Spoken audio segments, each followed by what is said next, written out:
Hello, आज आपण पाहणार आहोत खमंग थालीपीठाची रेसिपी। त्यासाठी आपल्याला खलबत्त्यामध्ये अद्रक, लसण, जिरे, हिरवी मिरचीचा ताजा ताजा छानपैकी ठेचा ठेचून घ्यायचा आहे। त्याबरोबरच आपल्याला एका भांड्यामध्ये 1 वाटी गव्हाचं पीठ, अर्धी वाटी ज्वारीचं पीठ, अर्धी वाटी बेसन आणि चतकोर वाटी तांदळाची पिठी, तुम्हाला बाजरीचं पीठ आवडत असेल तर तुम्ही ते पण घालू शकता। त्याबरोबरच ताजा ताजा ठेचलेला ठेचा, हळद, तिखट, मीठ, पांढरे तीळ, कोथिंबीर आणि मोठा कांदा जो आपण खूप बारीक चिरून घेतलाय तो घालून आपल्याला पीठ मळून घ्यायचं आहे।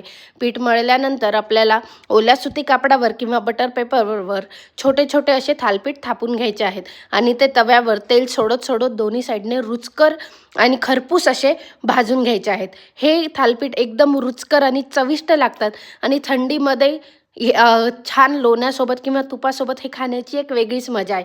ही रेसिपी तुम्ही नक्की ट्राय करा। एकदम पौष्टिक रुचकर असे थालीपीठ तयार होतात। आणि या चॅनलला लाईक करा, शेअर करा, सबस्क्राईब करा। थँक्यू।